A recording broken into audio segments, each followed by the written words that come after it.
Captains for the Hapeville Charter Hornets, number 6, Eric Brown. Captains for the North Forsyth Raiders, number 5, Jared Lucero. Number 12, Brady Mike. Number 15, Austin. Back in the backfield. High snap. Gets it, drops back to pass. Pump fakes. Now a lot of green grass in front of the quarterback. Breaks out of one tackle, dives on the keeper. Space in the middle of the field. Yeah. Tackle made by number 13, Jamel Lewis. I'm sorry, tackle there by number 13. Football spotted at the 41, third down, about 2. Yeah, it was a great tackle on the open field. Third down, 1 yard to go, a minute gone here in the first quarter. Trips right, single receiver left. For the Hornets. Forsyth shifts, and we might have a false start. Get flag on the play. Somebody got a flag on the play. Yeah, I was waiting to see a flag. Nobody charged against the Hornets. So procedure penalty Back on about 5 yards. the Hornets. That'll back it back up. Third down and about 7. And that makes it third and every bit of 6, maybe even 6 and a half. Where that change sits. Here's one more Forsyth got to be patient. Third down, 6 yards to go. Same formation. Trips to the right of Brown. Single receiver to the left. He puts the running back Marcus Tutt to his right. Ball carrier number 6, Mike Benjamin. Tackled in the backfield by number 17, Leon Brown. Spot it. 35-yard line, so balls back to the Third and 10. Third down and 10.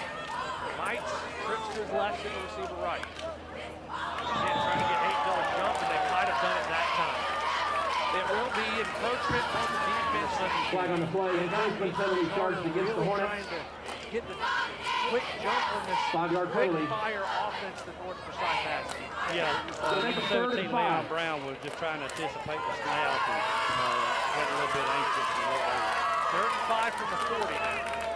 Much more manageable for this Raider offense. Knights claps his hands, takes the snap, 1-step drop, now rolls out to his right, looking, has pressure, throws it toward the sideline, passes incomplete. Ray Mites on the run, throws the football out of by bounds. somebody waiting on the outside. Pass is incomplete, will bring up 4th down. And it'll be a 3 and out for this North Forsyth offense.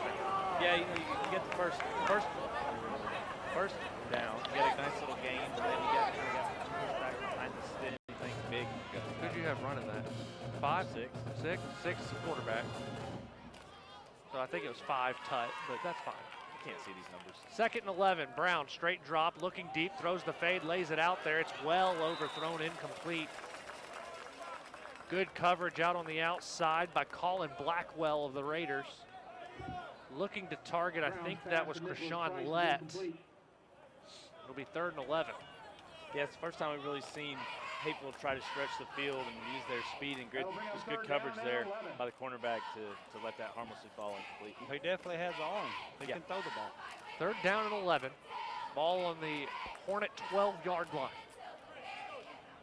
North Forsyth playing very tight across the board. Now backing off a little bit as they get set. Straight drop for Brown. Pressure right up the middle. Corrigan tries to wrap him up and throws him down in the end zone. Forward progress will be out to the 1-yard line. A big sack for the senior Patrick Corrigan, Keith. Yeah, exactly. He showed up to play. No, he's just a junior. Yeah. Oh, yeah, he is a junior. Good call. Good call. He has showed up again tonight. And I love what North Forsyth does with him. He's lined up on down to the 22, the 21, and a great field position for the Raiders at the 21-yard line. Yeah, this is where North Forsyth's got to come out and take advantage of this short field. Starting on your own 21, you've got to put points on the board, preferably 7. So Mites will come out in the shotgun set. He goes twins to both sides. Knocking on the old dad's red zone. Almost said knocking on heaven's door. But motion a man across. It'll be trips right, single receiver left now for Mites as Riley Smith sets. Throw it out wide. Pass is caught on the outside by Will Peltz. Peltz rumbles forward to the 15-yard line. Pickup of 6 on the play, and now into the Old Dad's Wings red zone. And a good play on 1st down. Yeah, it's just plain simple pitchy catch, and he was able to catch it, turn north and south, and pick up some great yardage. 5:07 to play here in the opening quarter. 2nd about 4, maybe even closer to 3 for the Raiders. Heavy set, tight end to the right, twins left, wing back behind the offensive line. Snapping a handoff, this is Benjamin. Benjamin pummels forward inside the 10, down to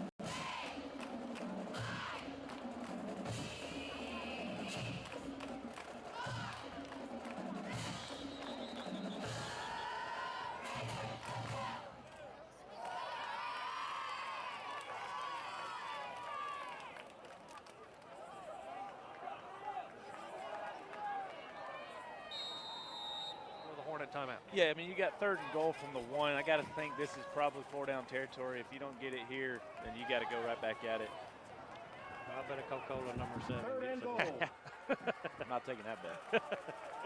Maryland I formation. It's going to be Mites pushing forward. Quarterback sneak, waiting on it. It is a touchdown for Brady Mites.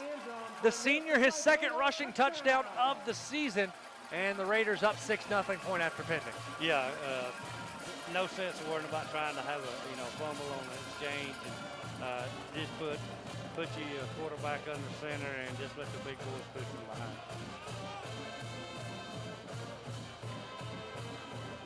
On to attempt the point after is Josh Swearingen out of the hold of Drew Alcoin. Snap, spot, kick is away.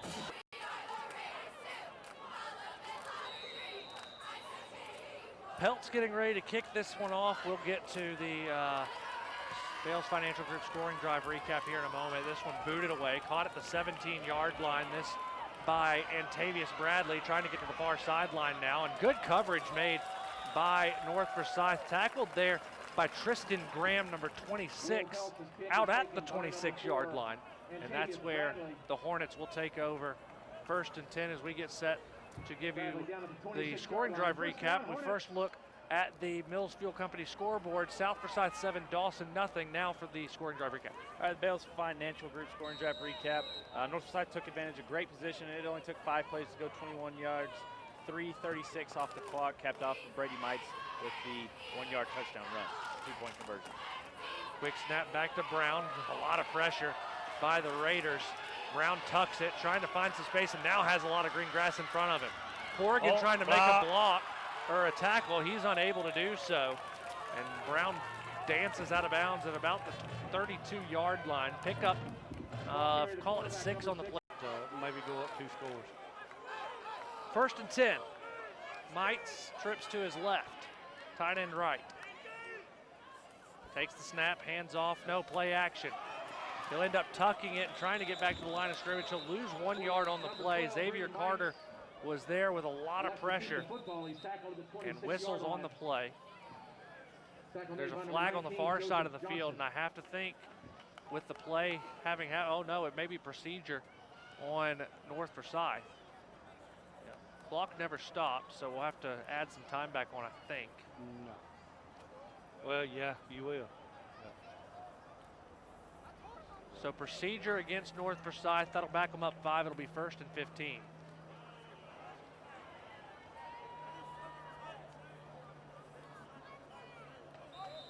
I don't guess we will. They winded the clock. No, not going to add time back on. Okay. Actually put it back. It'll be 2nd and 10. No, it won't. I don't know. No, it's 1st and 15. Okay, I see the box now.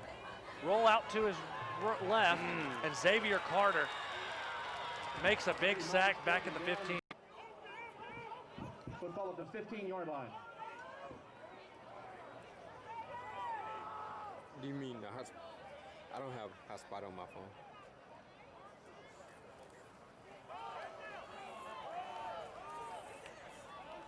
Okay.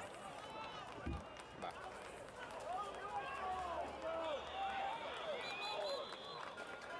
Ball carrier number 15, Austin Stallone. Tackle made by number 50, Stallone Lamboy.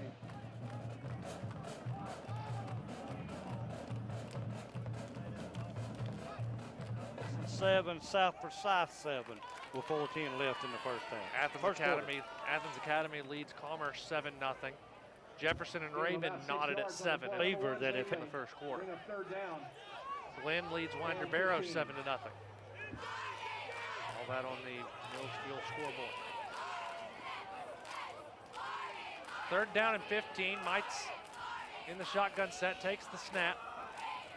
Looking, and he'll get forward progress out to the 24-yard line, pick up a 3. You were pointing at something there. Yeah, I had a wide receiver. Gain, it'll be 3rd and 8. Yeah, really impressive run there.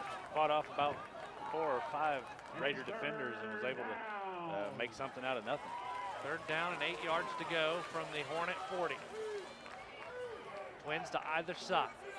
Snap to Brown, quick drop, looking, throwing the fade off to the far side, and it will be incomplete. The flag does come flying, and I definitely I think that there was a little bit going both ways. The jersey is pulled down over the shoulder pad of Colin Blackwell. He wants offensive PI or offensive holding, but it's going to be PI against the defense, 15 and an automatic first down. Yeah, there was some kind of hand bumping, hand pushing, grabbing jerseys and everything else. And it's one of the situations where I think the last one that grabbed was the one that got the flag. So that'll come into Raider territory at the 45-yard line. And a fresh set of downs for the Hornets of Hapeville Charter. Buford leading Carver Atlanta 15-0 now. Buford may have woke up. Mountain, I already said Mountain View and Lanier 7-0. Handoff to the first man through, and this Raider defense is swarming in the backfield. Patrick Corrigan comes in with another gear, is able to scamper down to make this a manageable fourth down for Hapeville.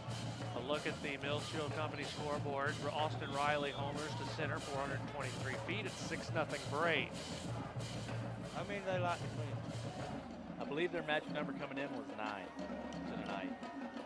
To clinch the East or to clinch the playoff berth? Did they clinch the playoff berth yet? Not yet. I know somebody clinched last night. So the Dodgers clinched 2 nights ago, and I believe Tampa Bay clinched. I don't know. I heard it this morning on Sports Center as I was getting ready for work this morning. The box says second down. It's 4th and 1. They're volunteers. Yeah, it ain't the Sunrise Rotary Club. 4th and 1. Very efficient setup they got here with their volunteers. And their badges. Twins and a wing back near side, single receiver to the far. Oh. Everybody moving around. They wanted a false start, and finally the whistle's blow.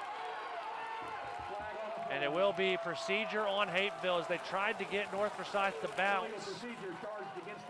Phillies comes onto the field for the Raiders, the wide out. They'll go twins to either side. And whistles timeout for North Forsyth with 7:04 to play until halftime. We'll take a 30-second break. Be back right after this on the North Georgia Sports Link.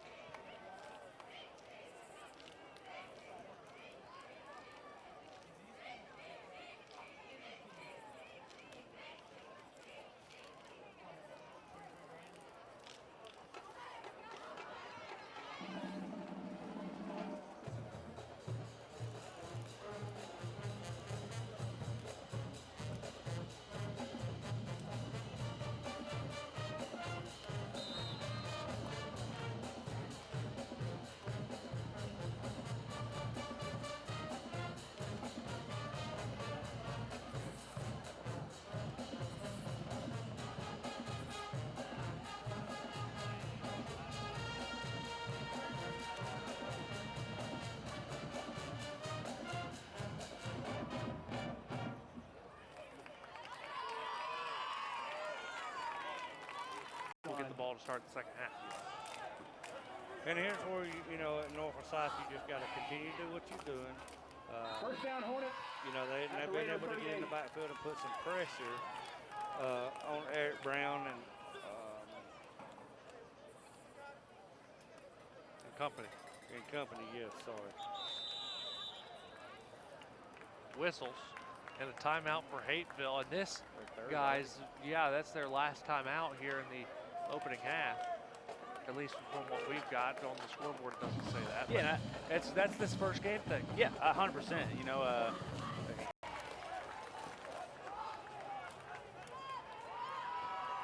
and I'm going to look at the stats here to figure out what this is going to be. Illegal block charged against the Hornets. Block in the back. All the way back at the 33-yard line of the Hornets. Third down. Yep.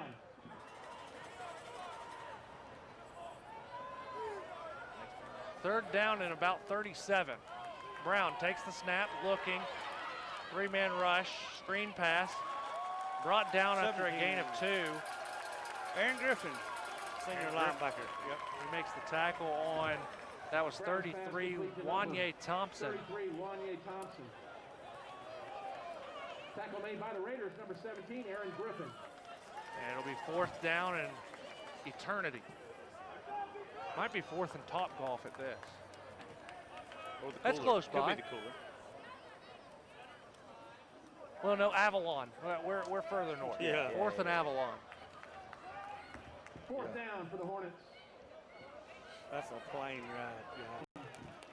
It'll be 4th down and about 4, and the punting unit's got to come out as the clock winds under 2 minutes. Now, the perk here is that Hapeville has no timeout. That's correct. But you know that North Forsyth wants that first play from the scrimmage back right there. Could have easily went, he could have run, I don't know how far, because they wouldn't have sold it. Just had to worry about people catching him from behind. Yeah. 10 left on the play clock as Wagner comes And in. even if you don't score, I mean, you're inside at least the 30. Yep. North Forsyth taking every second they can. Low snap, but Wagner gets it, boots it away. Low line drive. It'll bounce at the 38-yard line, straight out of bounds at about the 35. And whoa, now some extracurricular activity as Cooper Eglian was taken down by a Hapeville cover man, trying to get in into the heads a little bit of this Raider offense or Raider team. So 88 seconds to play here until halftime. 8-0 in favor of North Forsyth. Hapeville without timeouts. The big game up in Tiger is Jefferson 7, Rayburn 7. And on the Mills Fuel, they're going to get in place. The good snap, kick up, and make sure there's no flags.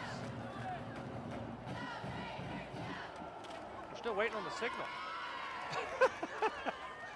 This might be the first game for this officiating crew. Well, Fulton County officials. Yeah. I guess they're saying there's equipment malfunction here. And these guys are not letting anything slide.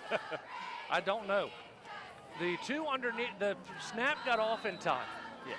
But Everybody was lined up. the officials never give. give. Well, but they're going to restart the play clock and allow for the point after, so no penalty. Swearingen on the kick out of the hold of Alcorn. Snap, spot, kick is away, and it is good. With 45 seconds left, it is 15-0 Raiders on top as we take a look at the Bales Financial Group scoring drive recap. Yeah, it was only took 2 plays there for North Forsyth. They went total a minute. Ran off the clock. It was capped off by a touchdown from Mites. 7-yard attempt. 5 seconds left. Mites is going to trot out there for, let's see if they can get one play. They do have 2 timeouts left. Mites with trips to his right, single receiver left. Maybe trying to get him to jump off sides, and that's exactly what they were trying to do, is a timeout called by Robert Kraft.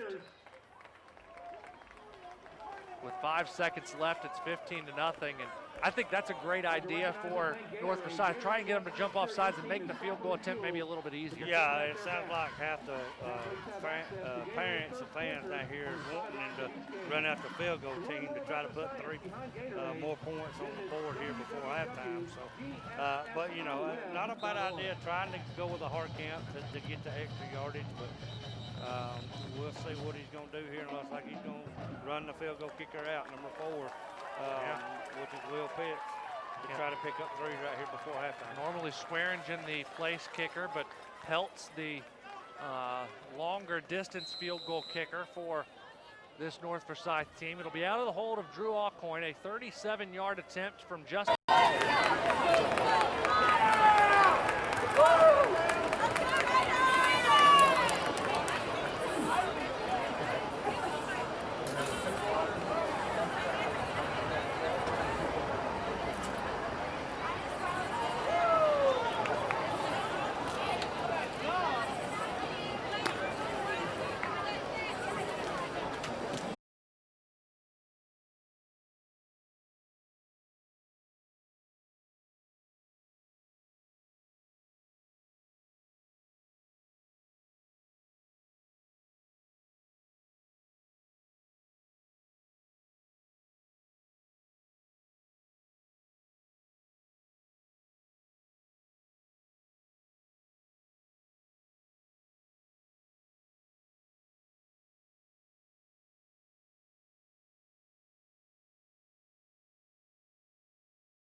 White hat finally makes the official call. Both teams out there. We're getting ready to go. Just found a new button on my thing. Oh, there you go. Yeah. First and 10. Mites takes the snap. Hand off to Benjamin. Gets to the left side. Almost got free as he went off tackle. He'll be drugged down at the 39-yard line. Pick up a 4 on the play. Benjamin, 6 foot 165. Tackle made there by Carter. We'll bring up 2nd and 6. Quickly to the line. The Raiders, twins to either side. Mites looks to the sideline, gets the sign. Claps his hands, takes the snap. 1-step drop, throws over the middle, passes incomplete, thrown a little bit behind his intended target of Will Peltz. It'll be 3rd down and 6. I believe he hits Phelps in stride right there. It's a foot race to the end zone. Yeah, he had him big time. Just wasn't able to sync up. Leaves him with a 3rd and medium. Now let's see what your stats can do here. What are they on 3rd down tonight? Oof. You're asking a lot. We're just doing some tests. It's probably under the stats. 3rd and 6. 3rd down conversion 1 to 7. Motion a man to the near side. Snap. Melts hands it off, or Mites hands it off, and hit in the backfield. A loss of 1 on the play for Mike Benjamin, as the Hornets got in the backfield quickly, and that'll bring the punting unit out. Not very good on 3rd downs tonight is North Forsyth, but they've been good enough on the defensive side to make up for that. Yeah, I think somebody missed a block there.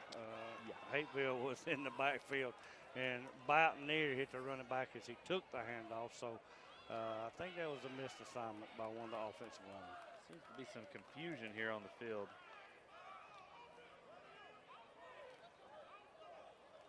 Was there a penalty? Does anybody see a flag on the play? Well, they don't have a football, I think is the problem. Did Hapeville take the football to the sideline? Must have. Huh.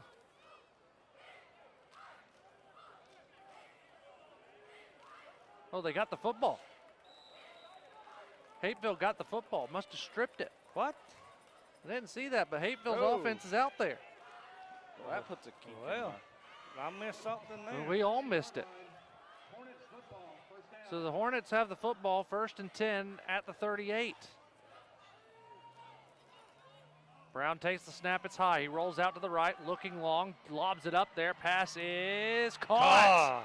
A great catch by Krishan Lett down to the 6-yard line. Pickup of 32 on the play. There is a flag on the far sideline, so let's see what it is.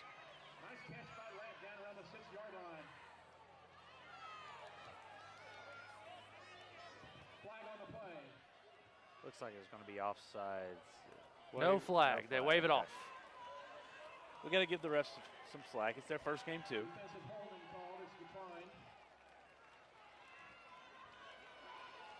They wave the flag off. It's 1st and goal from the 6.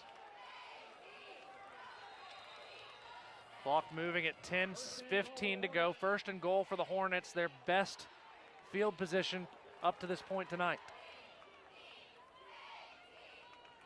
Brown splits, trips out to his right, a single receiver left. The Raiders shift. They wanted a false start, not going to get it. High snap, handoff, and brought down from behind. What a great tackle made there by 24. That's Brandon Peoples. Somebody on that offensive line on the left side moved. Yeah. You nearly fell down. Yeah. So much. I don't know if all the officials brought flags with them. Check that. That was 26 Tristan Graham who came from the backside. I want to make sure we get that right. Loss of a yard on the play. It'll be 2nd and goal from the 7. Twins to either side for the Hornets at 9:30 to play. Trying to get Hapeville to jump. Raider defense moving. High snap, rolling out to the right, throws it into the flat. Pass is caught. Trying to get to the corner, and he will get into the end zone. A touchdown for Hapeville Charter. That's Antavius Bradley, number 4, who gets in for 6. Good play call there by Hapeville. Just a little quick screen out here on the flat, and you've seen what kind of speed that Hapeville has there on that pass. So they'll trot out the PAT unit. Go for 2. Well, they got to go for 2 at some point. Might as well try it now.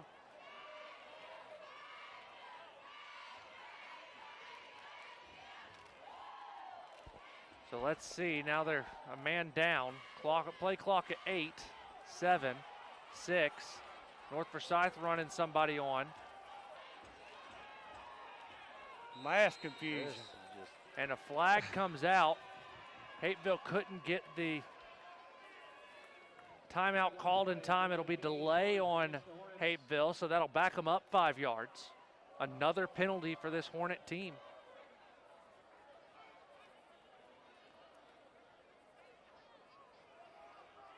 That backs them up to the 8-yard line. Play clock back again.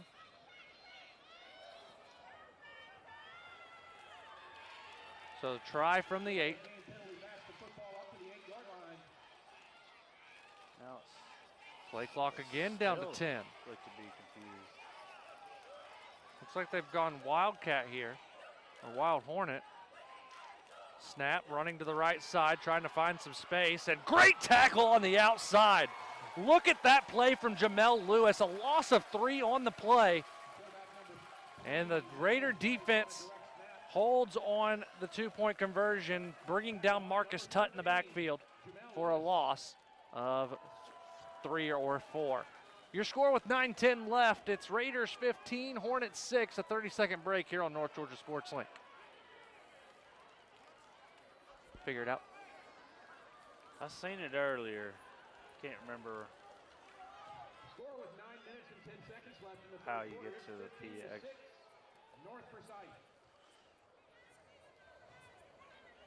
Just do a PAT, no good. Yeah.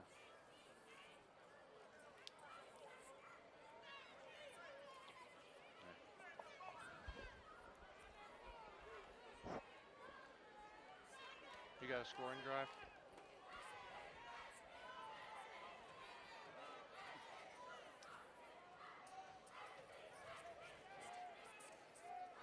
D-Mac's liking that. Hapeville Charter set to kick this one away. Boots it with the toe, straight ahead, caught it at the 11-yard line. Out to the 20, shake and bake to the 25, and that's where it'll be brought down, and where North Forsyth will take over first down, 10 yards to go. We'll see who made the return there, and it was Austin Colon making the return out to the 25-yard line, Daniel. Yeah, we're here with the Bales Financial Group scoring drive recap. Hapeville Charter was able to get on the board for the first time tonight. It was a 3-plays drive. It was only, I can't be right, 15 yards. It was 30-something Hold on. yards. There it is, 3 plays, 38 yards. Only took a minute 34 off the clock, resulting in a touchdown by Bradley. Brings your score 6-15. Pass thrown out, and Hartsfield dropped it again. Mites has found Hartsfield a couple of times, Keith, and has not been able to hold onto the football second and 10. That time it looked like he had his head turned before he actually secured the football and had opportunity to run with it. He's just going to have to look the football in and make that catch. Second down and 10 upcoming. 8:53 to go. Mites in the backfield. Got Twins to his left. Snap. Handoff. He's got This is Colon.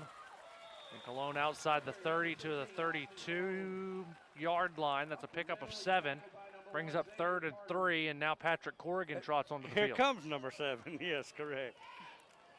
The big boy coming in to possibly lower his shoulder and try and break through this front 4 of Hapeville, who have started causing a little bit more havoc here in the second half. Yeah, and like we said, I mean, this has been a defensive game. I mean, you take 2 short fields out, and this is a completely different game. Twins left. Now they motion a wing back in from the right. Mites takes the snap, hands off to Corrigan, right side, trying to get behind some blockers. Think he's going to be short, Like but it won't be by much. It'll be 4th and about a foot. And Coach Kraft says, get the big boys out there. We're going for it. Love the play call here, Keith. Yeah, and I think this is just where Mites takes the ball and just takes it straight ahead. 4th and inches. Heavy set. Hapeville all up at the line. Maryland Mites quarterback keeper, and he will break the plane to the 35. Get out to the 36, give him about a yard on the play, and that's enough for a Raider first down. Yeah, that's just smart. You just keep the ball in your quarterback's hands and let him go forward. 7.5 minutes left. No sense in risking turning around, letting that because I mean we've seen Hapeville's defense has been in the backfield all night. Yep. So don't give them a chance to get going. Good play call there. Good play call. 1st and 10. About to run a go right here, William Bet. Pistol set. Mites takes the snap, turns around, play action. Rolls out to his left, flood concept, and underthrew it as he was running to his left. Tried to throw to the right side, and now a Hornet is down. That's Nick Hunter, who looks like he's maybe cramping a little bit. The Raider training staff coming across and are coming just right onto the field to help out the Hornet as that pass was incomplete. A great play call on the flood, but I think the flat route was more open than the out route, Daniel. Yeah, I mean that's a really difficult throw. They fake play action to the short side of the field, and he kind of bootlegged out to the wide side. Never really got his shoulders square around to be able to make that throw. Just didn't get himself in a good position and wasn't able to connect. When he was being pressured hard by Xavier Carter from the backside. Yeah. So it'll be 2nd and 10. Yeah, that's always tough on the right-handed quarterback when you have to roll this way to try to make that throw across your body. And it's especially difficult when you have the wide side. You know, if it's a short side of the field, the bubble's not as big. You kind of just get to where you're going. When you're trying to cover more distance like that, it's harder to get your shoulders turned. Twins to the left, single receiver right of Brady Mites. Offers to Barry and Birmingham Southern amongst others. He play action, throw over the middle, pass is tipped up in the air and incomplete. Great coverage by the Hornets. Austin Colon, the intended target. Bring up 3rd and 10. Man, he had Hartsfield streaking down the seam on this side. He just never saw him. Quick update, Walker, out of Dawsonville from the Mills Fuel Service scoreboard. South Forsyth 26, Dawson County 21, halftime. So they're just now at halftime. We may be at home by the time they finish up there. So let's see what they draw up 3rd and 10. Straight drop, Mites pressured, and he'll be brought down in the backfield. Swallowed up by the Hornets, a loss of 2 on the play, and the Hornet sideline is very excited now. 4th and 12, and the punting unit comes out.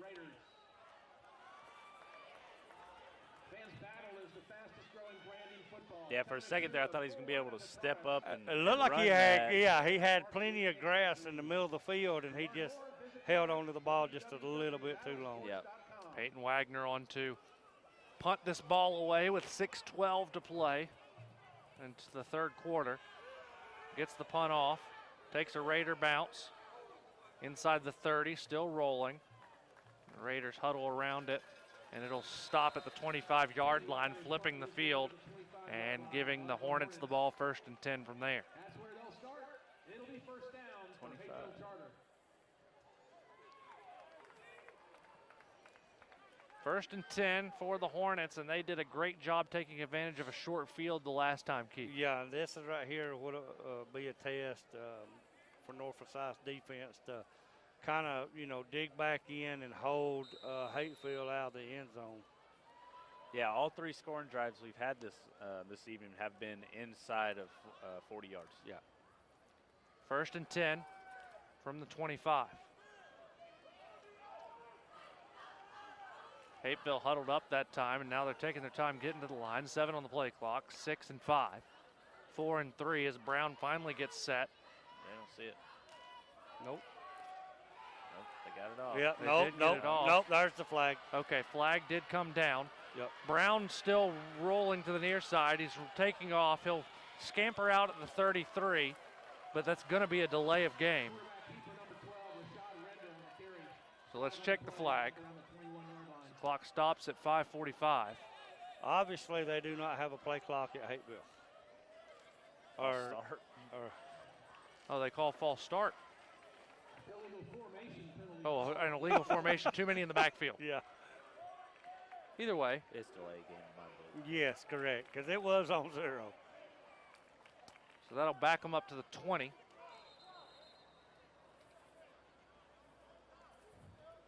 And now that we're going to get some clarification on the far side. And you wonder if these officials are being a little more, oh my goodness, you just found something cool. Excuse me. You wonder if they're being a little more lenient with some of, because some teams don't have the play clock where they can visually see it. So you wonder if they give them a few extra seconds like they would probably normally.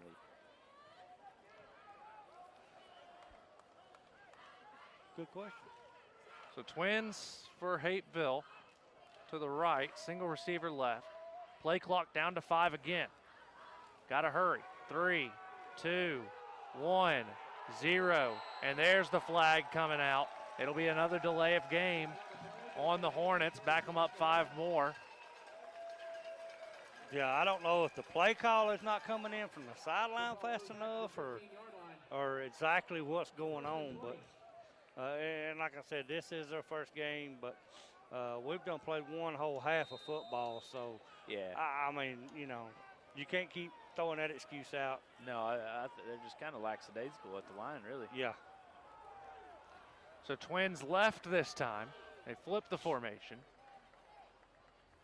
Brown takes the snap. It's high. Drops straight back, looking deep. Throws it high in the air. Pass is incomplete. It was out of bounds. Great coverage there by Lewis. Intended target was Nicholas Price. It'll bring up 2nd and 20. That's a pretty good throw, boy. 2nd down and 20 upcoming with 5:36 to play.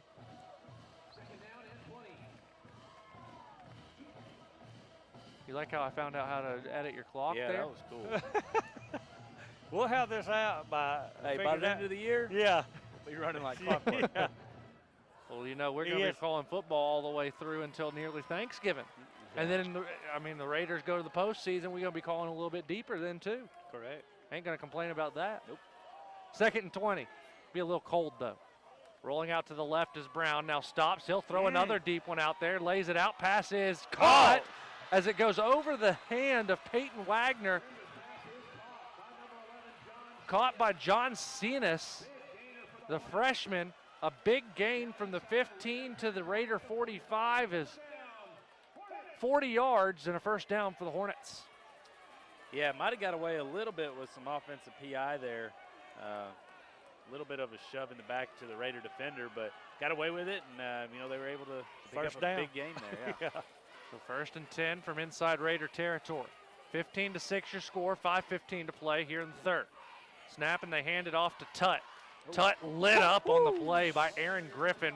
Patrick Corrigan wrapped him up to slow him down, just teeing him up for Aaron Griffith. It'll be 2nd and 8 after the gain of 2 for Tutt. They give Corrigan the credit on that tackle, which he definitely wrapped him up, but Griffin, Keith, came and laid the boot. He finished. Yes. He put the exclamation mark on it. Yeah. 2nd and 8. Those two middle linebackers of Corrigan and Griffin are very good. 2nd and 8. Brown with 6 on the play clock. Has shotgun twins to either side. Snap and a straight drop. Looks out wide. Pass is incomplete. There is a flag on the play. And a player down. Render's pass intended for number 11, Rashad. Correction, John Sinius. Flag on the play. The pass was intended for Sinius. Injured player down on the Check field. the flag. As again, there is a player down. It is a Raider. Looks like it might be a cramp.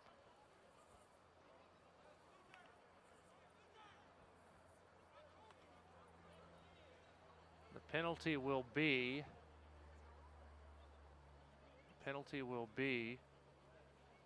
ineligible man downfield. I thought that it looked like there was a lot of players on the line of scrimmage, Keith, on that play. Yeah, and that's one when, you know, that play takes so long to develop, and by the time it does, you just got everybody going downfield, and, you know, it's tough for a lineman to try to stand still and hold that block when the play takes that long. Well, and also I thought the slot receiver was being covered up. That's what that's what I thought, and I think that's exactly what it is. So it'll be a loss of down, 3rd and 8 or 3rd and 13 coming up. With 4:23 as they still work on the injured Raider on the far side. Coach Kraft has gone all the way across to that side as well. Yet to see who it is. Coach Kraft's got the helmet of the player in his hand, so it may not be a cramp.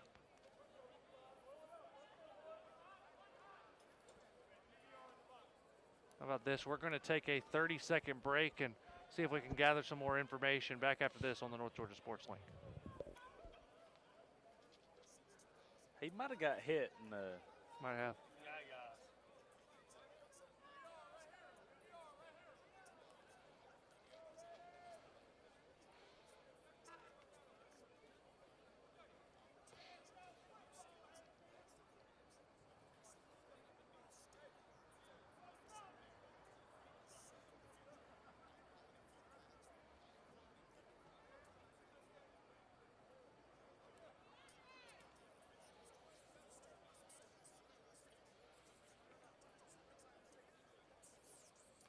Still working on the injured Raider on the far sideline as we welcome you back here to Milton High School Freedom Bowl Championship Series. This game 2 of the Freedom Bowl Series this year. Milton winning yesterday 29-0 to open up their season. We take a look now at the Mills Fuel scoreboard. Mill Creek leads Decula 17-0. Flowery Branch leads Gainesville 21-7.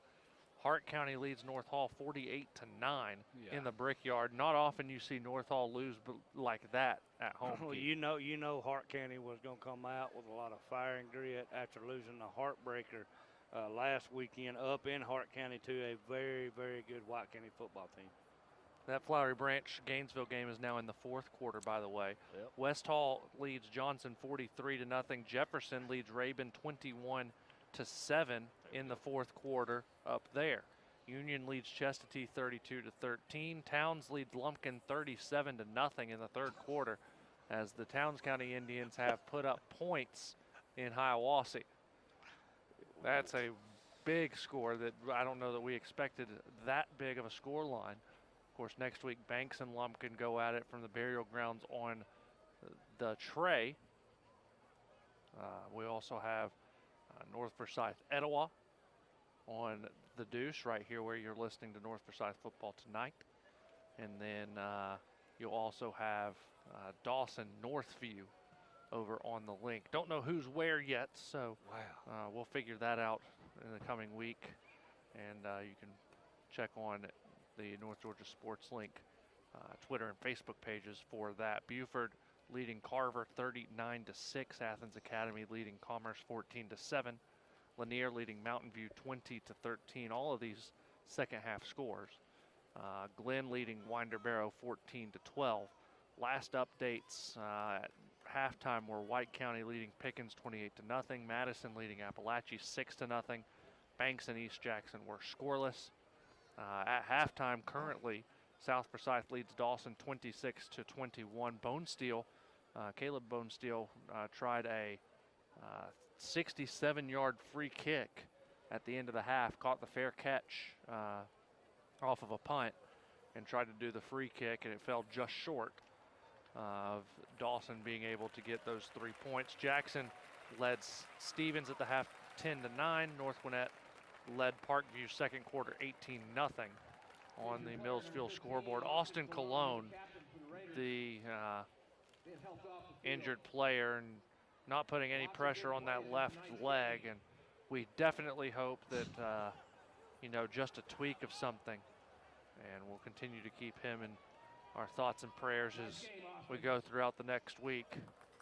But he's likely done for the night as he's not putting any pressure on, and Coach Kraft carried his helmet across the field earlier on. And you hope that ain't a knee injury here or something. A knee or a broken leg or anything like that. Didn't see what happened, but definitely keep an eye on that. 3rd down and long. Brown drops back. Corrigan giving pressure. Pass is caught on the near side by Krishan Lett. He'll have a 1st down inside the 30 to the 27-yard line. That's a pickup of 21 yards on the play, and the Hornets in business, taking advantage of maybe a little bit of a morale kick there with Cologne being down. Yeah, and this is where North Forsyth's got to refocus. And even though one of your teammates has went down, you've got to refocus and try to keep them out of the end zone. 1st down, 10 yards to go at the 27-yard line.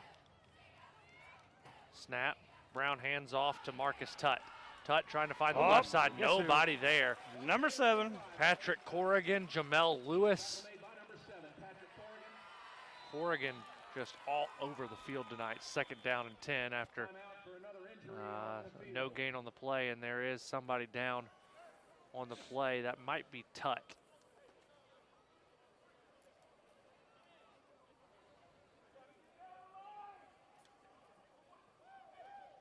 And they're immediately waving on the ambulance and the stretcher. 3:39 to play here in the 3rd quarter. Yeah, I mean, you hate to see this in high school.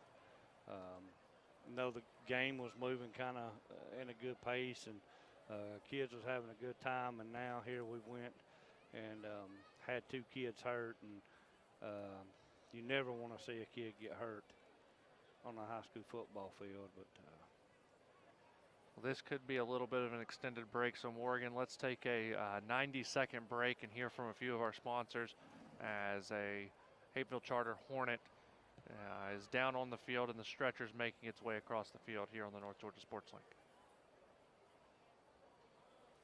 I think it knocked him out. Might have. Because he wasn't moving. Man, we were moving along so good. Yeah. And you hate to see something like this happen.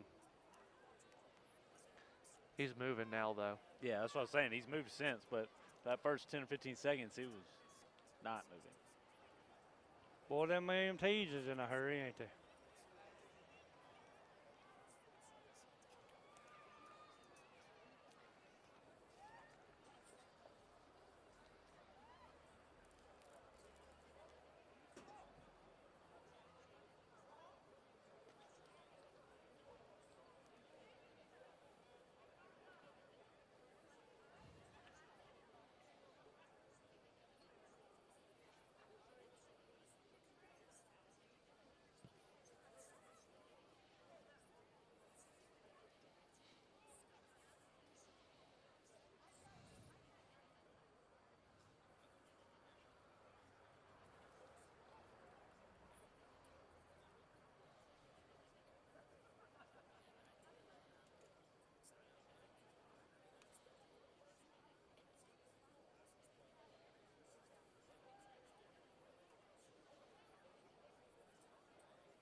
Broken collarbone.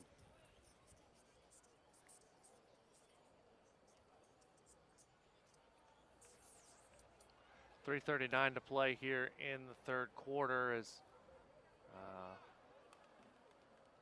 think that's Tutt now sitting up, Marcus Tutt. A round of applause for him from both sides. Great thing to see him sitting up as he'll get ready to exit the field, hopefully under his own power, but the stretcher is out there, as we said, going to break. By the way, the final game of the Freedom Bowl last night, it was Milton beating Johns Creek 29-0. Winning one of the 2 Freedom Bowl trophies. The winner of this game does get to take a trophy home. Yep. Which is a pretty cool thing. Normally this gets some other teams from other states coming in to Milton to play in this, but with all the COVID restrictions in place, it's just a 4-team weekend where they'll play yesterday and today here at Milton High School. More on the Freedom Bowl. The Freedom Bowl platform raises awareness for veterans and proceeds benefit wounded warriors and their military families. During the event, the public address announcer and other signage around is educating and inspiring our youth in character, leadership, and teamwork skills both on and off the field. All the coaches and athletes this week have had some meet and greets with some military personnel in leadership roles, given the opportunity to show their support and appreciation to the men and women that have been wounded at war. This the third year of this. As I said, it was originally going to be played Labor Day weekend. Yep. In the opening weekend of the high school football season. With all the COVID restrictions, it originally pushed back to there, but then Fulton County shut down a little bit longer, putting this event on now. But a really great thing that the Freedom Bowl crew puts on every single year here at Milton. Oh, no doubt. Like Daniel said, you know, to all the men and women that serve in our military all the way around the world, and for, you know, Milton to come out and put this on,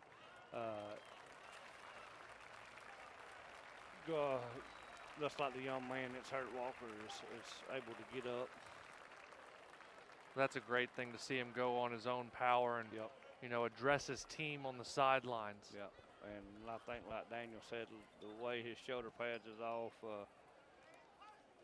looks like it may be a broke collarbone. Of course, as with Cologne, we keep Tut in our thoughts and prayers as well. Yep. Updates on the Mills Fuel scoreboard. Jefferson now just a 7-point lead over Raven. It's 21-14 up in Tiger. Hart County gave up a touchdown. It's now 48-16 at the Brickyard. Yeah, and the thing about Tut is he's just a sophomore, so, you know, this is not like his senior year. You hate to see a kid get hurt, but, you know, he's just a sophomore. So 2nd and 10 as we get back to action, clock moving.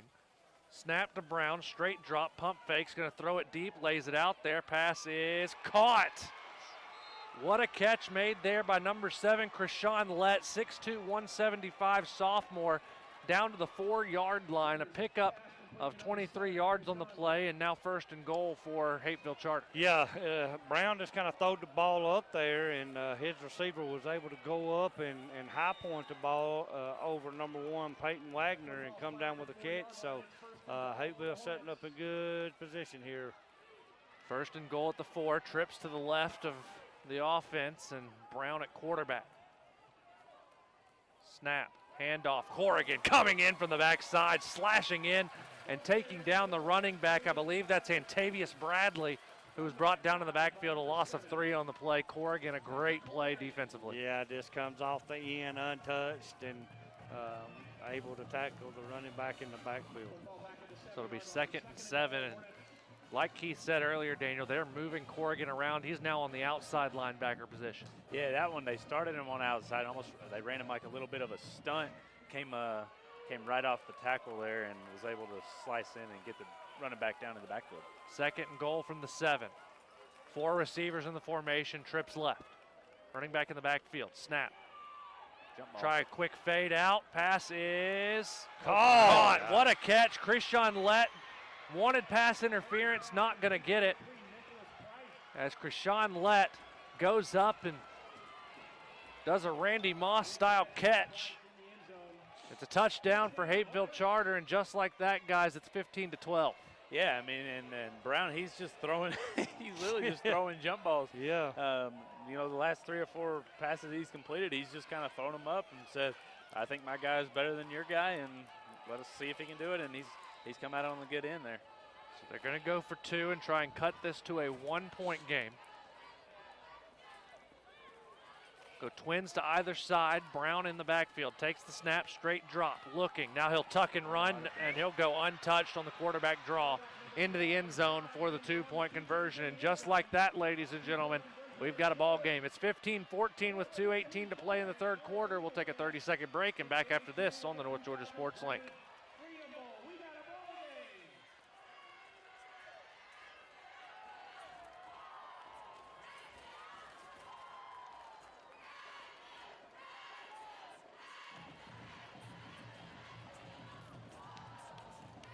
We got ourselves a football game. I'd rather have a football game. Better than being in Hiawassee watching the thrashing. 30, was it 37? 37 to nothing Good. to Towns County. Goodness. Towns County, boys. Mm-hmm. My kids is not going to look. My grandkid. Yikes. 2:18 to play here in the third quarter, 15-14 your score as we take a look at the Bales Financial Group scoring drive recap, Daniel. Yeah, it was a third quarter. Give me a second. There we go. Is that it? 9 plays. Huh. It was a 9-play drive. Should be about 75 yards. It was 75 yards. It was capped off there by a touchdown pass from Brown to Let. That brings your score 15-14 with 2:18 to go in the third quarter. And fellas, we got ourselves a football game. Yep. Still a whole fourth quarter to go. Probably have to do the kickoff before it'll, give the ball over and it'll show up. Maybe. I don't know. New app. New app, yeah. Left-footed kick. And flags on the play. I think there's going to be offsides as Let was the one kicking that one. You have to think that Tut was the one probably out there kicking beforehand. I can't remember. It's been Price. Price has been the kicker. That's right. It has been Nicholas Price. So offsides on the kicking team. Back them up 5, and we'll kick it off again.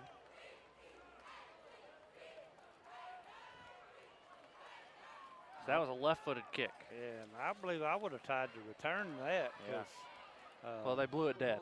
Yeah, But he true. called But fair catch, though. he was waving fair Yeah. catch as soon as the ball was in the air. He's But doing what his coach told him to. yeah, exactly. But if he kicks it there, you're able to take it to at least maybe the 50. Yeah. By the way, Ozzie Albies hits another home run, 398. It's 13-1. Braves leading the Mets. Yes, they gave up a run. Now another kick, low line drive, ball's loose on the ground, and North Forsyth will fall on it at the 35-yard line.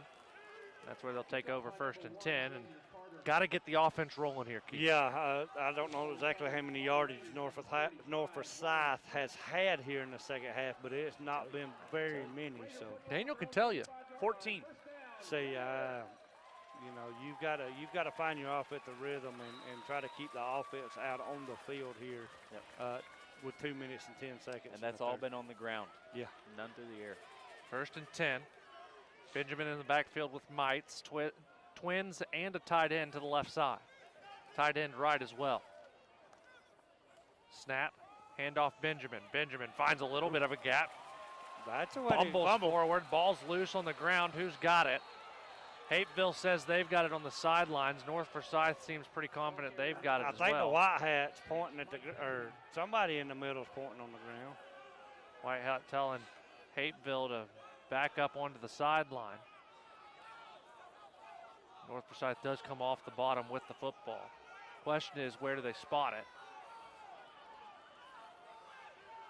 Looks like there's a player down.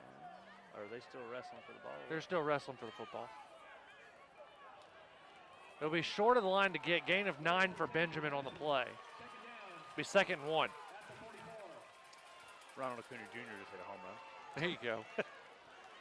2nd and 1. Snap to Mites. Handoff Benjamin. Benjamin puts 2 hands on that football. He's got enough for the 1st down as he picked up a yard, but let's check the flag. Maybe sideline warning. And it is a sideline warning on Hapeville Charter, so the play will stand, and that'll be enough for a 1st down. Yeah, of course, the sideline warning has no yardage attached to it until the second infraction called on the sideline. So it'll be 1st and 10 from the 45. Chains don't exactly know what they're doing. Now the chains will set. Is the clock running now? Again, we got volunteers over there. Yep. So 1st and 10, twins to either side for the Raiders. Now they motion Tucker Todd across, putting trips on the right for Brady Mites. Mites takes the snap, quickly throws it out wide. Pass is caught on the far side by Will Peltz. And Peltz was lit up, and but maybe a little bit late. Yep. Flag comes flying in. Hapeville loved the hit, but the flag will come in at 38 seconds left. And I think when he picked him up, turned him, and slammed him is where the flag comes from. I think he was out of bounds, too, so just kind of a double whammy there. Yep. And if you're Hapeville's coach, it's one of those, you know, you hate to see it because it's unnecessary. You've got the momentum's on your side, and then you're going to sit there and give them an extra 15 yards. So it's a 15-yard penalty all the way down inside the Hornet 40 to the 36-yard line. And the Hapeville fans are going to boo that one. You can hear them all the way over here. The Boo Birds are out.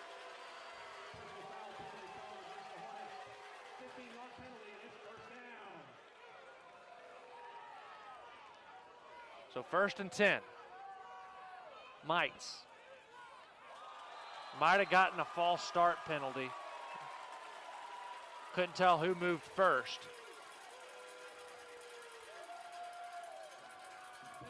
And they call encroachment on Hapeville. 5 more. So a 5-yard penalty there.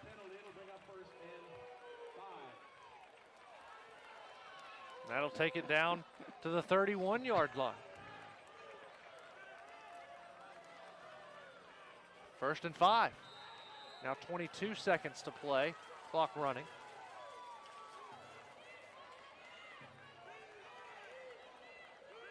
Let's see if North Forsyth even has a play here. And no, Coach Kraft will wave at the sidelines, and we will take it into the 4th quarter. You better not move a muscle. 4th quarter coming your way, and your score, North Forsyth 15, Hapeville 14. We've got 12 minutes left of action, and it's going to be a good one. 60-second break. Back with the 4th quarter after this on the North Georgia Sports Link. I'm just happy my screens finally flipped the right way. They're going the right way now. How you liking that, Daniel? Is it easier than writing it? Now they won't be going the right way. They flip the field. No, it's been wrong the whole quarter. I know, but they flip it at the 4th quarter. It flipped. I watched it flip. Come on. No, it's going right. That's right. They're going that way. No, we're starting the 4th day, man. North Forsyth's going that way now. No, let's just leave it. How you liking it, though, seriously? It's better in terms of having to write. Yeah, it gives you the stats like automatically. It's just figuring out all these little tweaks and stuff on it.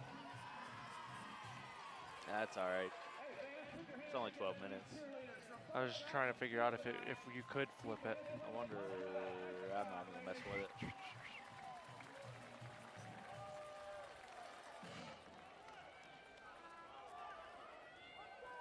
Oh! You changed them to blue. Oh.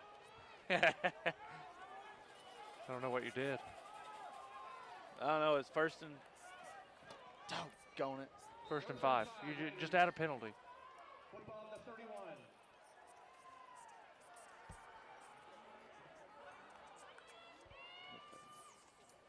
Mites takes the snap, hands off to Benjamin. Lost a yard on the play. It'll be 2nd and 6. 19, Joseph Johnson on the stop. The middle linebacker, sophomore, 5'10", 190. 2nd and 6 coming. Yeah, I mean, North Forsyth's got to get down at least in the field goal territory to, you know, maybe try a field goal to go up 3. Go up 4, I'm sorry. 2nd and 6. Tight end right, twins to the left. North Forsyth moving from left to right as we look at it. Snap and handoff Corrigan. Corrigan finds some blockers, lowers his shoulder. He should have enough for a 1st down, and he will as he gets down to the 25-yard line. Pickup of 7 for number 7 and a 1st down. I line that up and run it again, guys. Yep. The Raiders do some good things when Patrick Corrigan's on the field for sure. An update from Tiger Stadium, South Forsyth 34, Dawson 21. They're just a minute and 13 seconds into the third quarter. Yep. Think Tim wants us to stop by Tiger Stadium on the way home? We can bring him some Waffle House or something. Yeah. Or some Old Dad wings. Yeah. See if Rick's listening. Look at that, what they run. Yeah, Corrigan there. Ooh. He'll gain 2 yards on the play. Down inside the 25 to the 23. Maybe Rick's listening and he can have some wings ready for us to pick up there. And I could eat about 4 dozen. Yeah, North Forsyth lineman getting up gingerly, kind of got folded up there. Looks like he's going to be able to stay in the game, though. 62, that's JT Francis. The junior. Playing center for the Raiders. Trips to the right, or left, excuse me.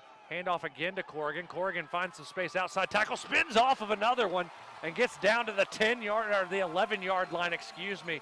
A gain of 12 yards on the play for the junior, and you just keep feeding the big man. Yeah, it looked like he could have bounced it outside and probably ran for maybe like untouched for 10 yards. He was looking at somebody. He turned the corner looking for somebody to run over. Inside the Old Dad Wings red zone, first down, 10 yards to go. Ball just inside the 12. And man, is this exactly what North Forsyth needed?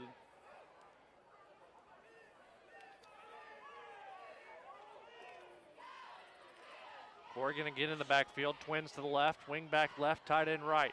Motion the wing back to the right side now. Snap, handoff, Corrigan, no, Mites keeps it on the right side. Inside the 10, lowers his shoulder and gets out of bounds at the 6. A good job on the read option. Gain of 5 on the play for the senior quarterback, 2nd and 5. Yeah, I like that right there. It's so easy just to keep handing off. The defense starts keying in on them. We only got, 4 or 5 yards out of that, but it's enough just to keep the defense honest. Keith's favorite saying, 3 4s is 12 and you're moving the chains. Correct. But 12 yards to get you in the end zone at this point. Correct. 2nd and 5. Heavy set. Now they motion tight end across. Handoff to Corrigan. I formation, left side, trying to fight his way into the end zone. He'll have, let's see what the spot is. He may not have enough for the first down. They're going to spot it either inside the 2 or on the 2. It'll be 3rd and short. 3rd and about a half a yard. A guy once told me, he said, I'd bet a Coke that number 7's going to get this.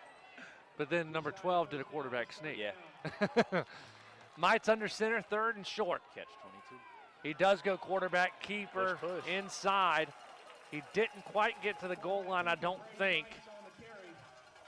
Yep, they're going something They're short. going to call him dead inside the 1. It'll be 1st and goal from there as the clock continues to wind, 8:45. Surprised they haven't stopped the clock to move the chains. Now they stop it at 8:43. And now, if you're North Forsyth, 2 schools of thought here. And a timeout called by the Hornets. Go ahead, Daniel. You get there's 2 schools of thought. Down inside the 1, 1st and goal, you thinking you can take maybe a couple minutes off if you don't score. Say you have to use these 3, or you can just go ahead and punch it in. Either way, you just got to get points out of it. That's the main thing. I do agree with there's 2 schools of thought, but if I'm Coach Kraft, I haven't scored here in this second half. I want to get points on the board as quickly as possible. Oh, I agree with you. And 6 would be real nice. Yep.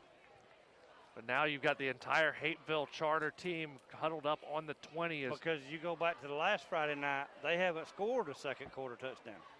Yeah. So, this will be a big confidence boost for his program.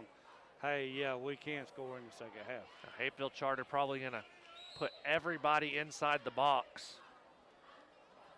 Which is why I'd like to see personally a little bit of a spread out, formation here from North Forsyth. They are going heavy set, a lot of tight ends, but that allows for Hapeville to put all their big boys right there at A, and A gap. I say A gap 4 times because this ball's going up the middle. One would think. Mites under center, 1st and goal from inside the 1. Maryland I. Snap, Bush push, quarterback keeper right in there, waiting on the signal, and there's a touchdown. Brady Mites with his 2nd rushing touchdown of the night. And the Raiders go up 7 with a point after pending. Yeah, it's a absolutely huge drive there for the Raiders. Haven't really done anything in the whole second half offensively. Then, you know, of course, Hapeville brings it within 1, and they're able to march down the field methodically and be able to put a 6 on the board, maybe 8, depending on the 2-point conversion here. But just a great response there by the offense. Now, you've seen that Hapeville does not kick the football, so I think that's factoring into this decision from Robert Kraft. If you make the 2-point conversion, it's a 9-point game. I formation, tight end motion from left to right, snap. Ball was loose on the ground, and the 2-point conversion will be no good. So with 8:26 to play here in the fourth quarter, your score, Raiders 21, Hornets 14, back after this 30-second break on the North Georgia Sports Link. Here at the Eagles Nest in game 2 of the Freedom Bowl. Is it not showing up? I'm not seeing it.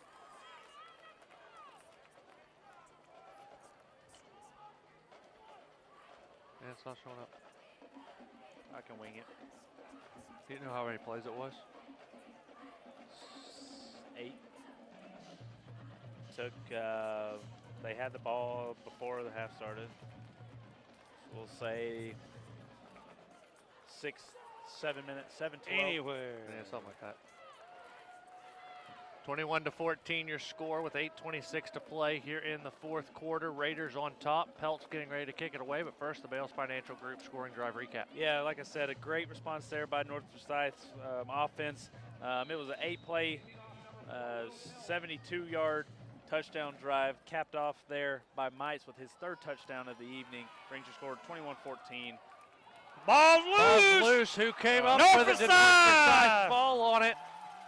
And they did! Raiders get the football. Uh-oh. No, they didn't. Hapeville came up with the football, but who got it and was called down? That's the question. I thought I saw a white jersey jump on it. I thought I seen a blue jersey come in and hold the football. Jamel Lewis dove past it, and they do say North Forsyth football. That should be unsportsmanlike when the helmet come off right there. So North Forsyth will get the football on the fumble. And that should have been a penalty as soon as the helmet come off.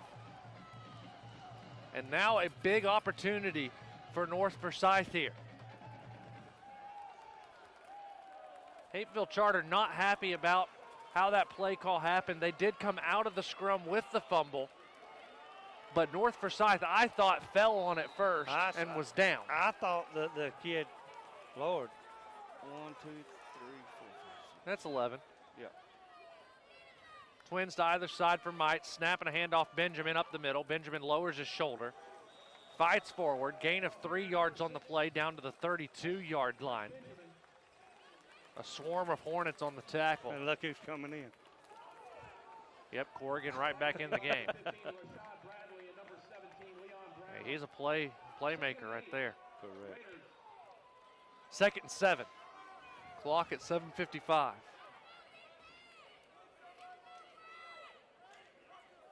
Mites needs somebody else on the field. They trot Tucker Todd on late. Lots of time on the play clock. 10 seconds left. Mites quickly gets everybody set. Claps his hands, takes the snap, hands off to Corrigan. Corrigan trying to find some space on the right side. Not a lot there. Still driving forward. Falls forward to the 30-yard line. Pickup of 2, and it'll be 3rd and 5. He just puts his feet on the ground and pushes forward. And he likes the right side. He is most of his, about all of his carries has been to the right side tonight. So. When you see him just churning his feet. Yeah. 3rd down, 5 yards to go. Twins to either side for Mites. Mites tried to get a man to jump, and he did. It'll be close. It just depends on where the nose of the football is.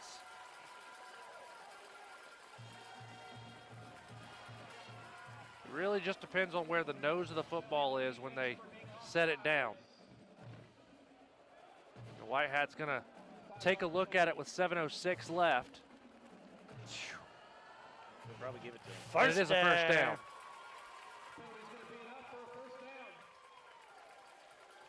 So 1st and 10 on the 25-yard line. Football at the 25-yard line. The Mets score 14-2 now. Wow. Twins left. Tight end and wingback right for Brady Mites with Corrigan to his left. Mites waiting. 10 on the play clock, letting the clock tick down. Under 6:45. Takes the snap, hands off to Corrigan. Met in the backfield. Corrigan still finds a way to drive forward and get a yard on the play. Keith, he was met 3 yards deep in the backfield and still gets a yard out of it. Yeah, number 51 from North Forsyth kind of got beat right there. And his man actually hit Corrigan in the backfield, but he was still able to get positive yards.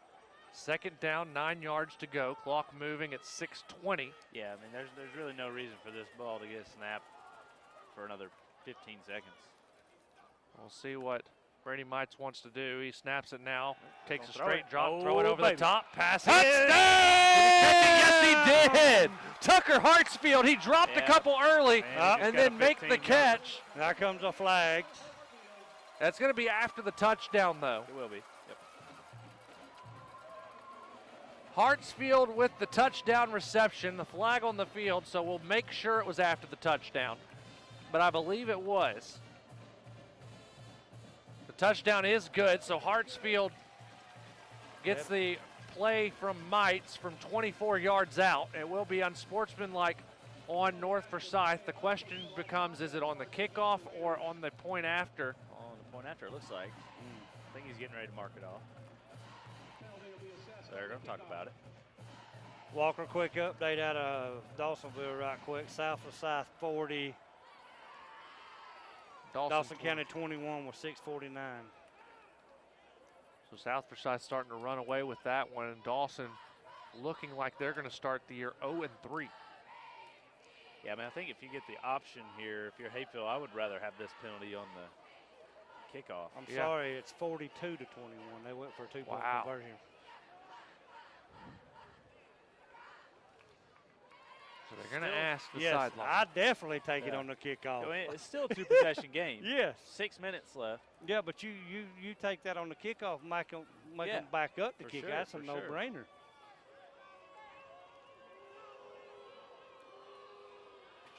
Explaining that to the coaching staff right now. So it looks like the point after attempt will be taken from normal distance with 6:05 to play in the 4th quarter. Hapeville 2 timeouts to work with. They'll be down 14 points if the point after is good from Swearingen. It's out of the hold of Drew Alcoin and the snap of Carson Brown. Great snap, hold perfect, kick on its way, and it is good. A great drive from North Forsyth, taking advantage, Daniel, of some really good field position, getting the ball on the 35-yard line and making some things happen. Yeah, I mean, that's been the story of the game. All of these scoring drives, well, I think the exception of the last drive by North Forsyth before this touchdown, has been less than 40 yards. Again, they get the ball on the 35. It only takes them 4 plays to go that 35 yards. Takes about 2 minutes off the clock. And it was capped off by a, let's see, what was that? A 22-yard touchdown pass from Mites to Hartsfield. That brings your score to 28-14 with 6:05 left in the 4th quarter. Unfortunately for North Forsyth, they did have the unsportsmanlike penalty after the touchdown, so they're going to be kicking off from their 25 instead of the 40. And Keith, that could be big when you talk about field position here. Hapeville has done a pretty good job of moving the ball offensively. Yeah, I mean, giving Hapeville this short field, and we've seen Brown be able to throw the ball all over the field tonight, throwing it up. His receivers is going to get it, so this could be a dangerous spot here for North Forsyth. Especially with the pooch kick that they do. Yep. Pelt's ready to kick this one away. I don't know if they'll pooch kick it this time. He may just boot it, and he does. A pretty good kick from Pelt's over the head of everybody. Yeah. It'll be caught at the 22-yard line. Finally catches his balance at the 16 to the 25, and he's brought down at the 30-yard line. 31-yard line is where they'll spot it. Good coverage there by North Forsyth, and just kicked it over the top of everybody. Did Pelt. It's not bad, just 3 or 4 steps and rear back and let her go. So 1st and 10.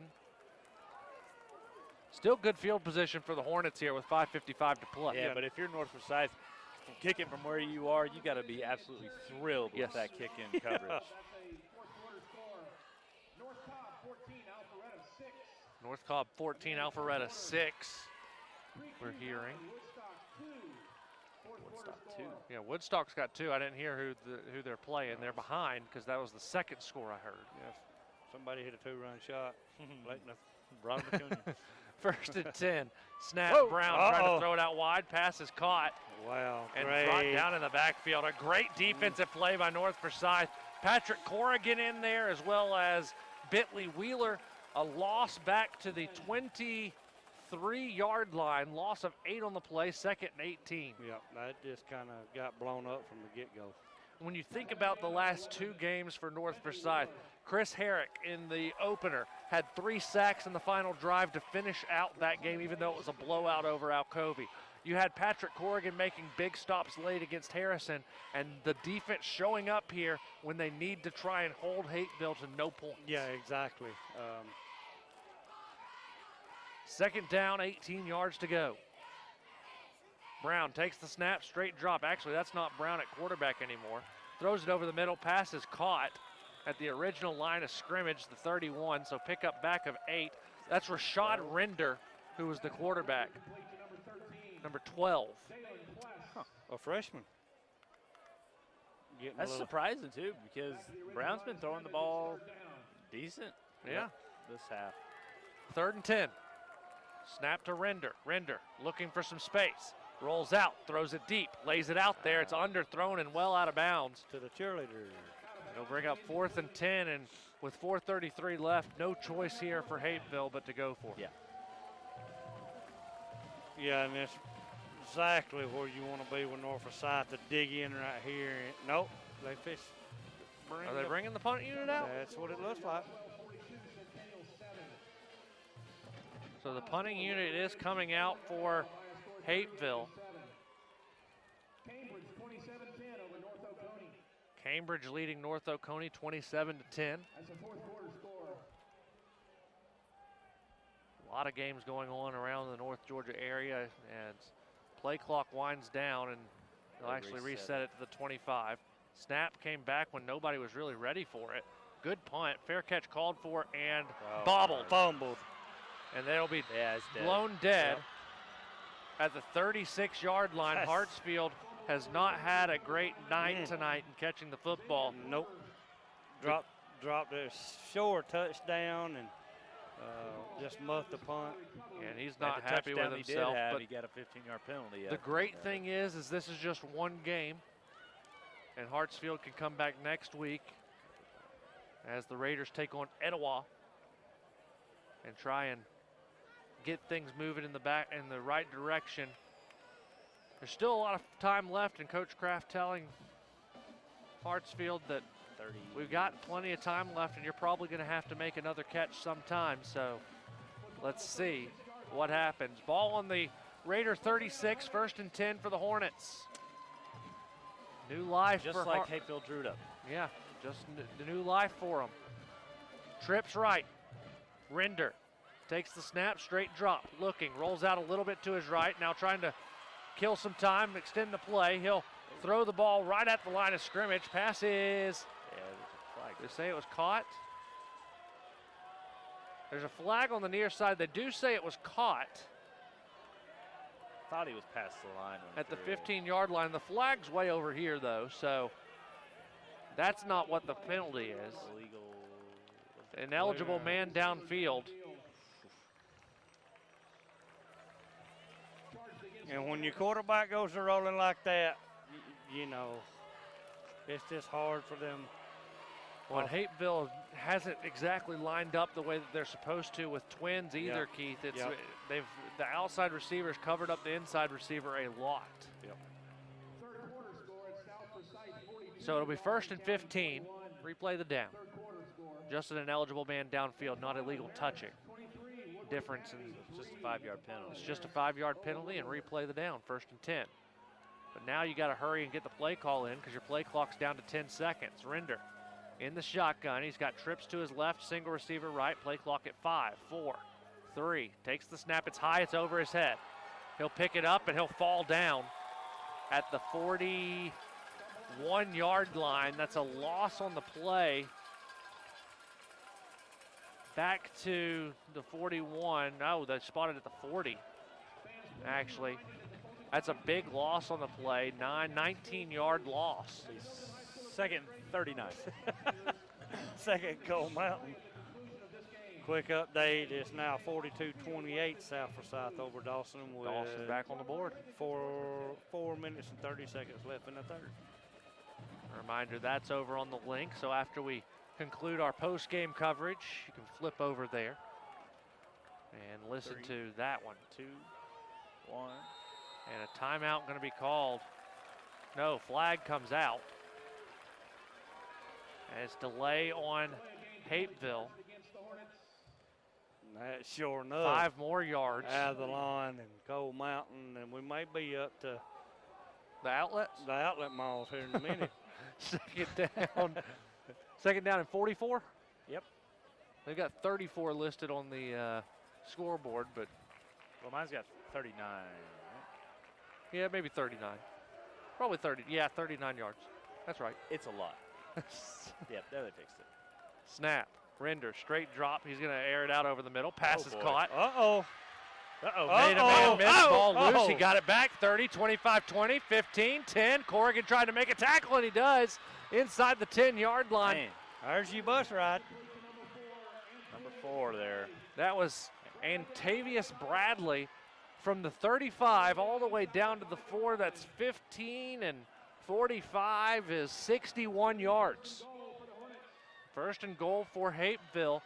And now with 3:11 left, this became a very interesting game. What kind of concentration was that with the ball coming out of his hand and him able to corral it and never break stride? Now just think, guys, if all of the penalty yards for Hapeville tonight. First and goal from the 4. Rashad takes the snap. Or Render, excuse me. Rashad Render, the quarterback. Gain of 1 on the play for the running back, Bradley. Be second and goal from the 3. Excuse me, that's Deuce Hood who made the running. I like the name.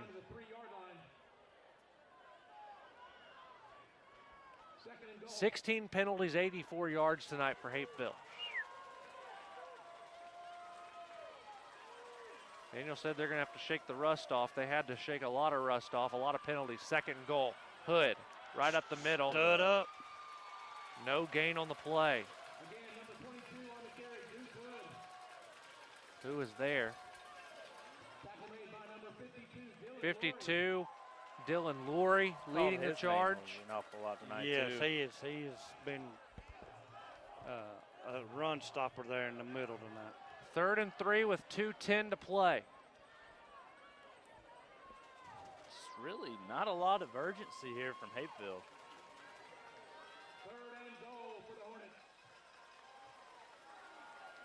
Render in the backfield. Trips to his left. High snap, takes it. Quarterback draw. Trying to find some space up the middle. Bounced off of a lineman. Now throws it in the wide open back. He dropped it. He dropped Yes, he did. He dropped it. Wow. Threw it a little low. It'll be 4th Illegal men were down and 3. And yes, there's a flag. Flag at the goal line. So decision time for Robert Kraft. Do you decline this penalty and have 4th down, or do you back them up and go 3rd and 8? Yeah. 3rd and goal from the 8. I think you I think you take the penalty personally. But I mean, they decline the penalty because you back them up, you give them 2 more downs at it, 2 more shots. So they decline the penalty. It'll be 4th and goal from the 3.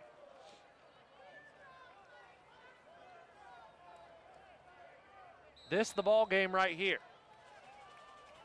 The Hornets come out on the 3-yard line, far hash.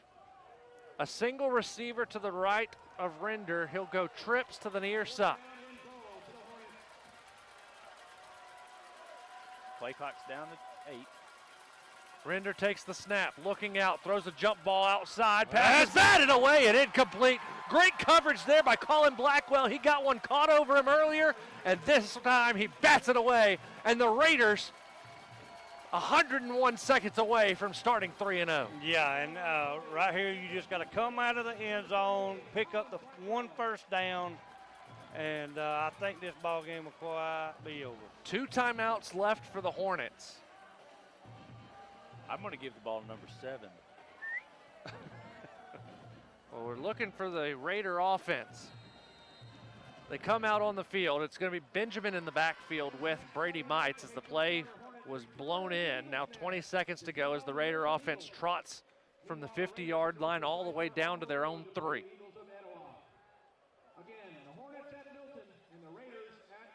Hapeville will come right back up here next week to take on Milton. Of course, North Forsyth battles Etowah right here on the Deuce.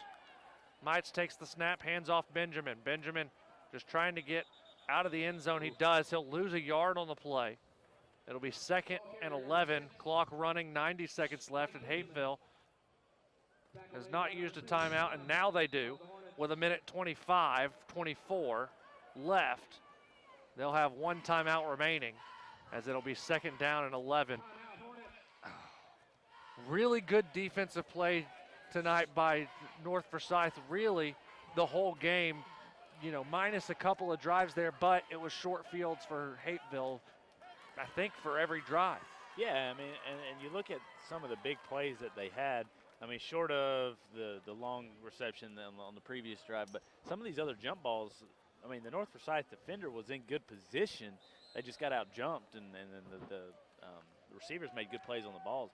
But like you said, I mean, North Forsyth's defense has been really, really good tonight. You know, when you take a few plays out, but I mean, it's a football game. Something's going to give, but they've done really well tonight. Forsyth Central leads Loganville 14-7. The Bulldogs' first game of the year on the Mills Fuel scoreboard. Score from Roswell, the Hornets 42 and the Knights of Centennial 7. 2nd down, 11 yards to go, and Keith, you have to think good play here allows you the opportunity to kneel this one out. Yeah, you just got to make sure you hold on to the football and don't fumble.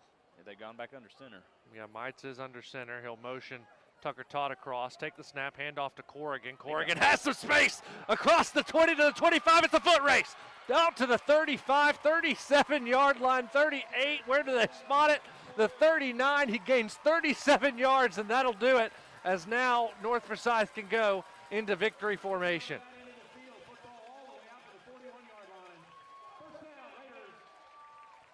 Yeah, what a play from Patrick Corrigan. Could have drove a semi-truck to that hole.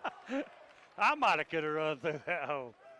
Victory formation for the Raiders as Mites takes a look at the play clock. 10 left on the play clock, 57 seconds left. Mites is going to have some lost yards on his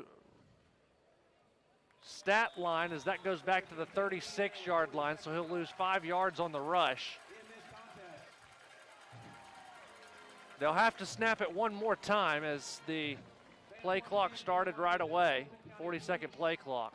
The Fulton County Schools Police and Milton High School Administration prohibit spectators from entering the field of play at the conclusion of this game. So they'll have to take one more snap. Mites claps his hands, takes the snap, loses 5 more yards, but that will wrap it up unless Hapeville takes a timeout. They do have 1 timeout left, but I think that North Forsyth and Hapeville are going to call this one. We're going to let the clock run out before we send to our 90-second post-game break, and that will do it. 28-14 your final score. Raiders start the season 3-0. We'll take 90 seconds, come back, wrap things up with some scores and stats as North Forsyth will get to take home a Freedom Bowl trophy right after this on the North Georgia Sports Link. Get a picture of that.